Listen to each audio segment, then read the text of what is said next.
Assalamu alaikum wa rahmatullahi wa barakatuh. Juma Mubarak. You can hardly see the stars, only the Christmas lights. Wow, I am feeling very relaxed after meditating to a Pirzia track and listening to Martin Ling, a perennialist Sufi. So this is a very typical trope among Caucasian converts to mystical Islam. And I've been remiss to upload regular talks lately. I've been working extremely hard trying to make a lot of money and launch something financial in order to provide for the refugees, obviously for myself and my own family, and to expand my family. And I've been trying to empty my cup and empty my mind and focus on God and Salah instead of thinking anxiously about dunya.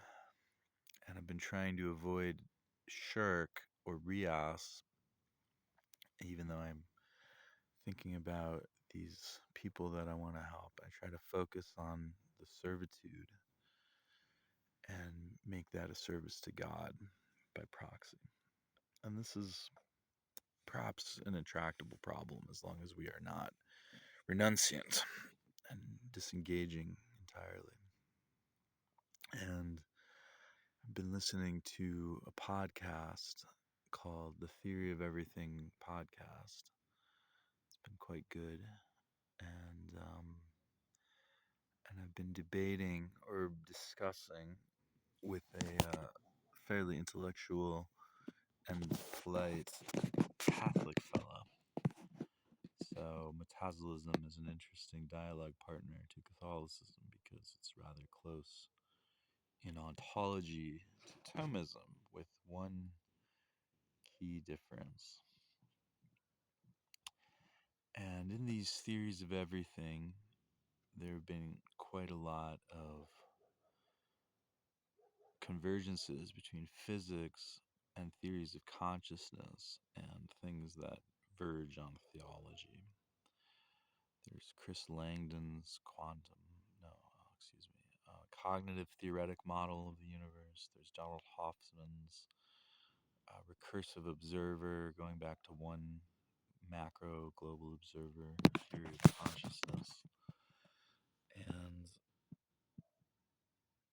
what we often find is that the same Avicenna or Ibn Sina arguments of contingent first mover Aristotelian concepts, this regress, and then you go meta about time and causality. It ends up cropping up in a lot of these theories. And in my discussion with the Catholic fellow, the question of the Greek theos and theon, John 1:1 comes up. And of course, he doesn't accept the Unitarian distinction between the adjectival theos. Refers me to Theon as this is the preposition is the key here.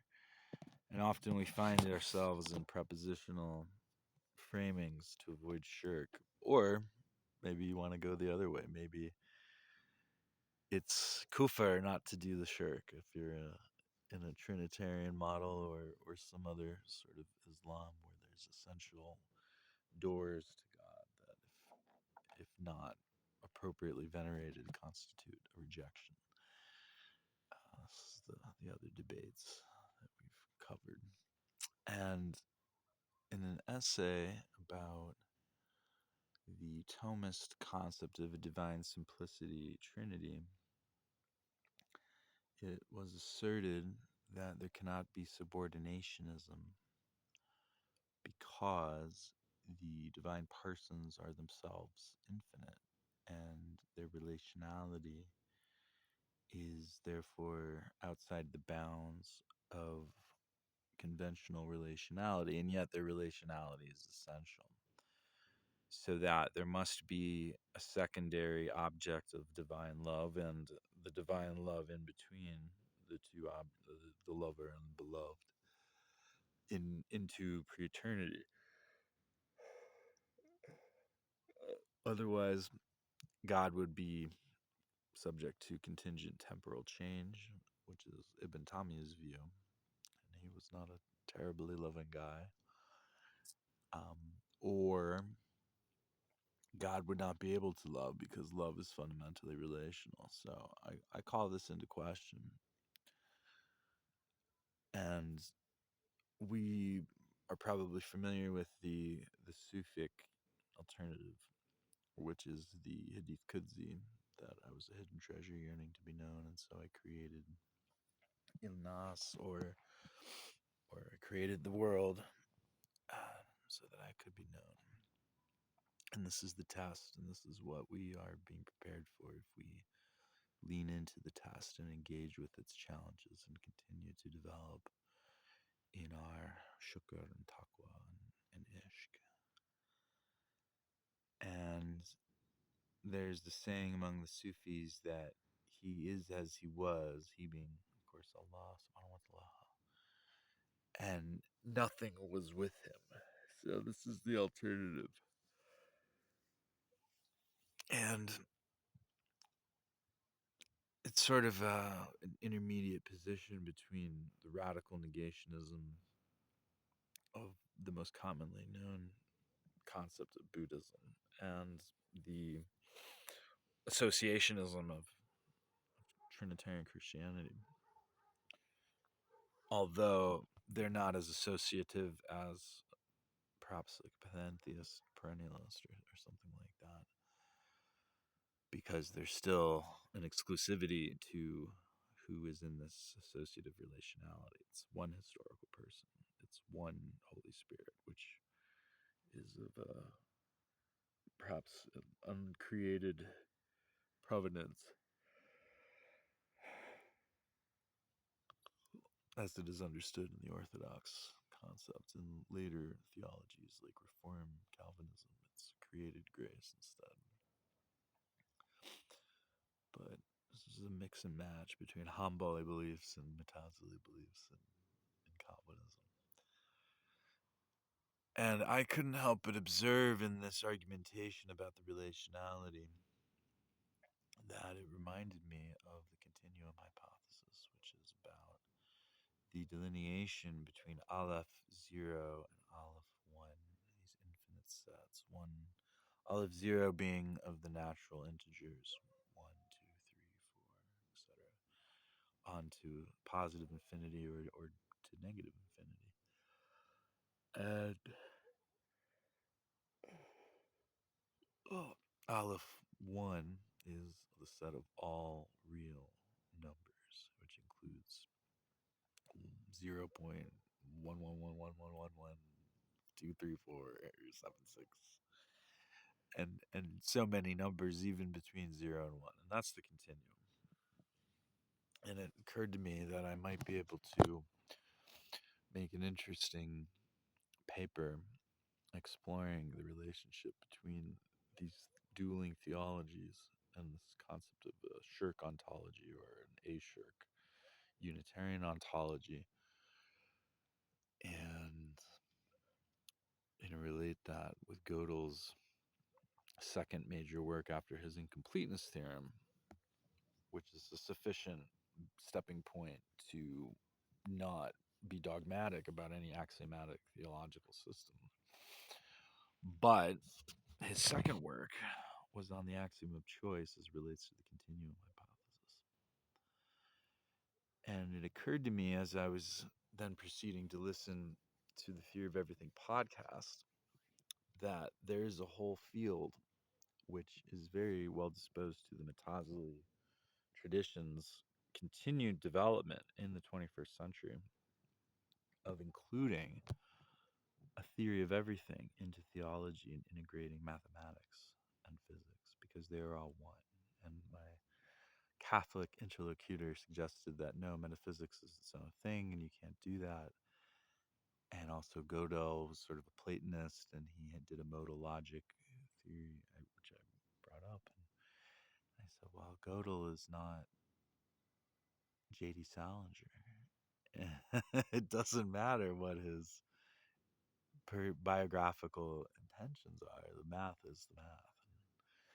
So this is something, inshallah, that I'll try to get to after I accomplish some material things, and maybe before or after I write Finding Injil.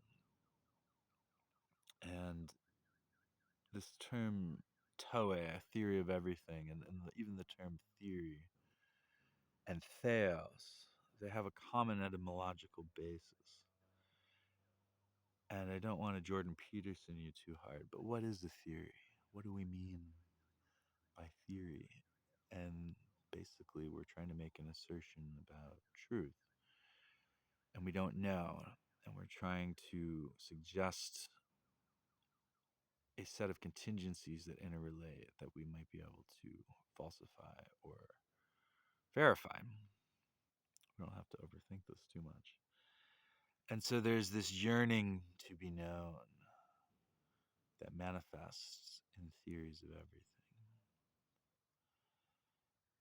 And when we think of a theory of everything, and we think about oneness, we think about natural numbers and Aleph zero, and how the thing in itself is a discrete natural number.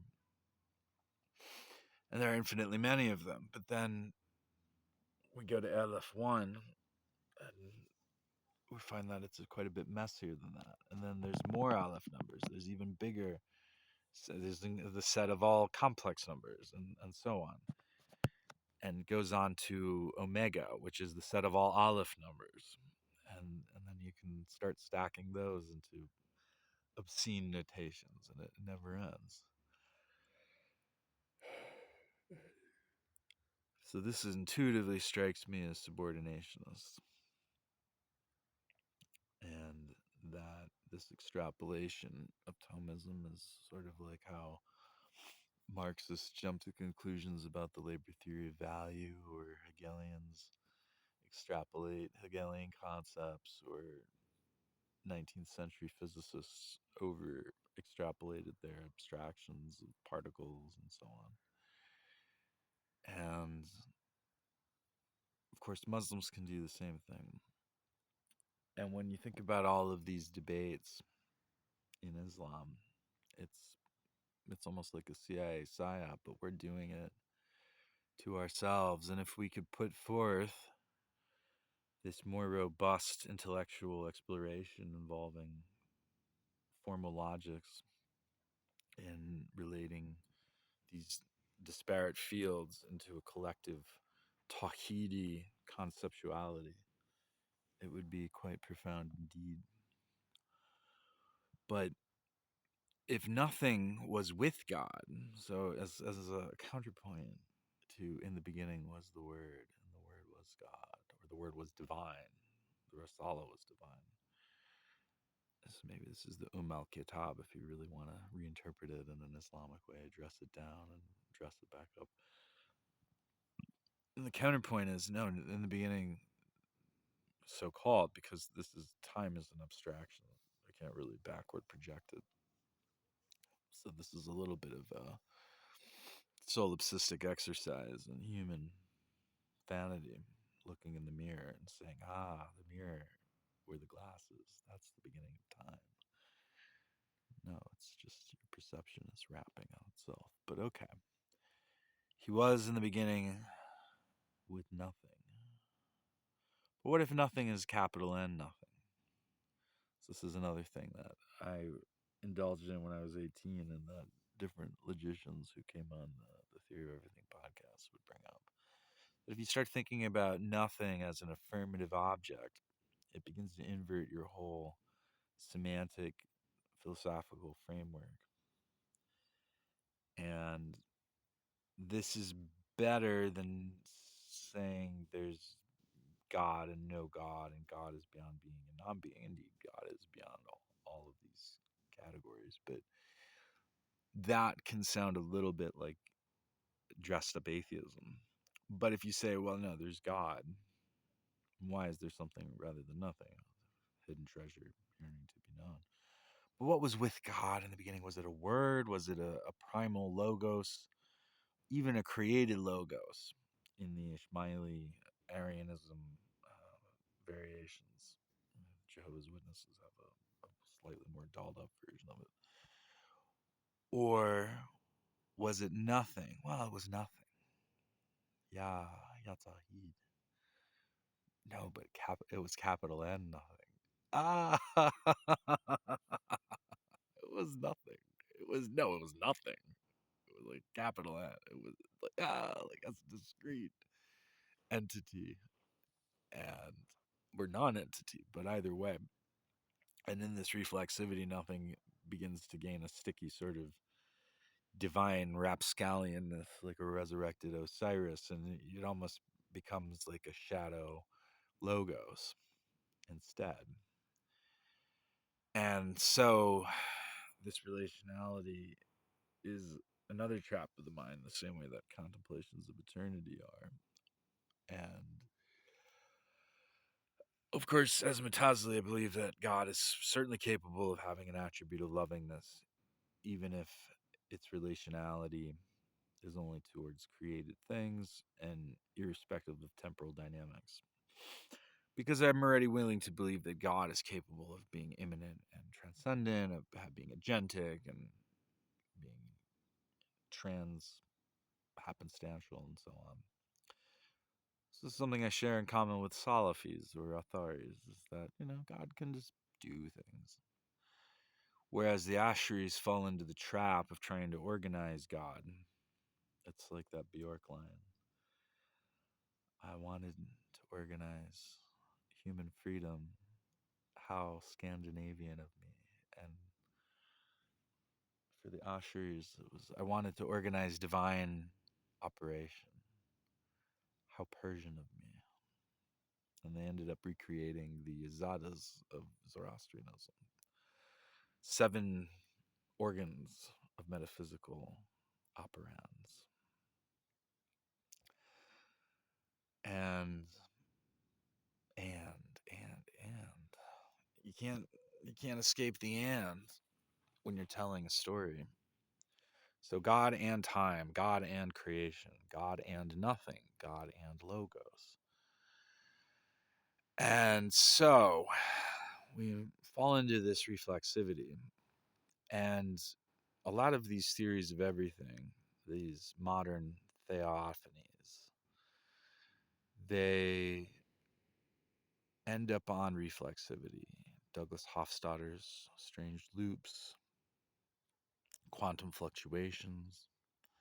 It's a reflexive creation myth for the post Heisenberg era. And I'm happy to be that nothing with a capital N that was with God in the beginning. Because becoming nothing is our ultimate objective. It is the fana of heaven and hell. If you were, unfortunately, and God forbid, but if you were to merit hell in the Ibn Arabi conceptuality, you would be in a fitna. You would be tested with the stress and suffering and fast tracked in a finite amount of quote unquote time over an infinite duration, ultimately transforming into a fana non self. And so you are annihilated and yet eternally tormented and yet universally saved. Oh, they're all one. They all converge the same way that topology and mathematics and contingent logic converge in a semantic event horizon of alluding to God. And likewise, then in paradise, it's not just drinking wine and having company for an infinite duration. That too must yield a reward of fana in a much more pleasant path.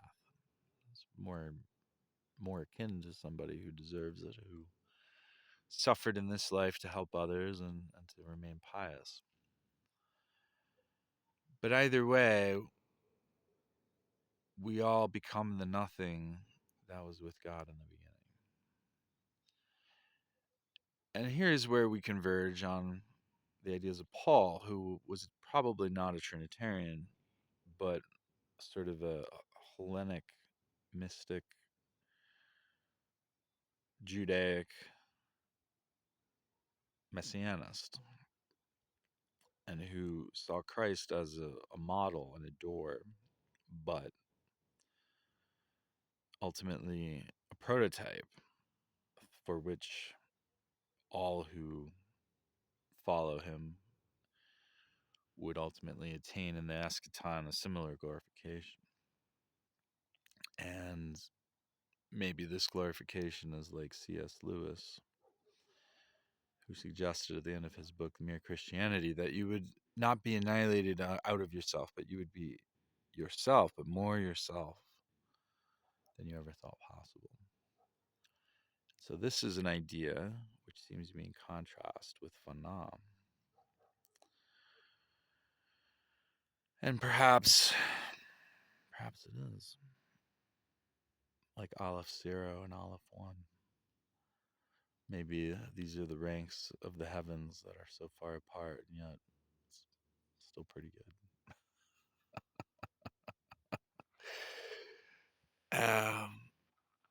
And I don't know, but I'm grateful for the chance to contemplate it.